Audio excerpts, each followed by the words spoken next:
مومنو، کسی قدر شکار سے جن کو تم ہاتھوں اور نیزوں سے حاصل کر سکو اللہ تمہاری آزمائش کرے گا، یعنی حالت احرام میں شکار کی ممانعت سے، تاکہ معلوم کرے کہ اس سے غائبانہ کون ڈرتا ہے۔ سو جو اس کے بعد زیادتی کرے تو اس کے لیے دکھ دینے والا عذاب تیار ہے۔ مومنو، جب تم احرام کی حالت میں ہو تو شکار کے جانور نہ مارنا، اور جو تم میں سے جان بوجھ کر اسے مارے تو یا تو اس کا بدلہ دے، اور وہ یہ ہے کہ اسی طرح کا چوپایا جسے تم میں سے 2 معتبر شخص مقرر کر دیں قربانی کرے، اور یہ قربانی کعبے پہنچائی جائے، یا کفارہ دے اور وہ مسکینوں کو کھانا کھلانا ہے، یا اس کے برابر روزے رکھے تاکہ اپنے کام کی سزا کا مزہ چکھے، اور جو پہلے ہو چکا وہ اللہ نے معاف کر دیا، اور جو پھر ایسا کام کرے گا تو اللہ اس سے انتقام لے گا، اور اللہ غالب ہے، انتقام لینے والا ہے۔ تمہارے لیے دریا کی چیزوں کا شکار اور ان کا کھانا حلال کر دیا گیا ہے، یعنی تمہارے اور مسافروں کے فائدے کے لیے، اور جنگل کی چیزوں کا شکار جب تک تم احرام کی حالت میں ہو تم پر حرام ہے، اور اللہ سے جس کے پاس تم سب جمع کیے جاؤ گے ڈرتے رہو۔ اللہ نے عزت کے گھر یعنی کعبے کو لوگوں کے لیے موجب قیام بنایا ہے،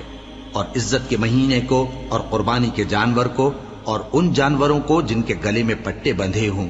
یہ اس لیے کہ تم جان لو کہ جو کچھ آسمانوں میں اور جو کچھ زمین میں ہے اللہ سب کو جانتا ہے، اور یہ کہ اللہ کو ہر چیز کا علم ہے۔ جان رکھو کہ اللہ سخت عذاب دینے والا ہے، اور یہ کہ اللہ بخشنے والا ہے، مہربان بھی ہے۔ پیغمبر کے ذمے تو صرف پیغام پہنچا دینا ہے، اور جو کچھ تم ظاہر کرتے ہو اور جو کچھ مخفی کرتے ہو اللہ کو سب معلوم ہے۔ کہہ دو کہ ناپاک چیزیں اور پاک چیزیں برابر نہیں ہوتی، گو ناپاک چیزوں کی کثرت تمہیں اچھی ہی لگے،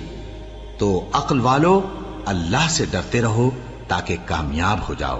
مومنو، ایسی چیزوں کے بارے میں مت سوال کرو کہ اگر ان کی حقیقتیں تم پر ظاہر کر دی جائیں تو تمہیں بری لگیں، اور اگر قرآن کے نازل ہونے کے ایام میں ایسی باتیں پوچھو گے تو تم پر ظاہر بھی کر دی جائیں گی۔ اب تو اللہ نے ایسی باتوں کے پوچھنے سے درگزر فرمایا ہے، اور اللہ بخشنے والا ہے، بردبار ہے۔ اس طرح کی باتیں تم سے پہلے لوگوں نے بھی پوچھی تھی، مگر جب بتائی گئیں تو پھر وہ ان سے منکر ہو گئے۔ اللہ نے نہ تو کوئی بحیرہ مقرر کیا ہے، اور نہ کوئی سائبہ، اور نہ کوئی وسیلہ، اور نہ کوئی حامی، لیکن کافر اللہ پر جھوٹ باندھتے ہیں، اور یہ اکثر عقل سے کام نہیں لیتے۔ اور جب ان لوگوں سے کہا جاتا ہے کہ جو کتاب اللہ نے نازل فرمائی ہے اس کی طرف اور پیغمبر کی طرف رجوع کرو، تو کہتے ہیں کہ جس طریق پر ہم نے اپنے باپ دادا کو پایا ہے وہی ہمیں کافی ہے۔ بھلا اگر ان کے باپ دادا نہ تو کچھ جانتے ہوں اور نہ سیدھے رستے پر ہوں تب بھی؟ اے ایمان والو، اپنے آپ کو سنبھالے رہو، جب تم ہدایت پر ہو تو کوئی گمراہ تمہارا کچھ بگاڑ نہیں سکتا۔ تم سب کو اللہ کی طرف لوٹ کر جانا ہے، اس وقت وہ تم کو تمہارے سب کاموں سے جو دنیا میں کیے تھے آگاہ کرے گا اور ان کا بدلہ دے گا۔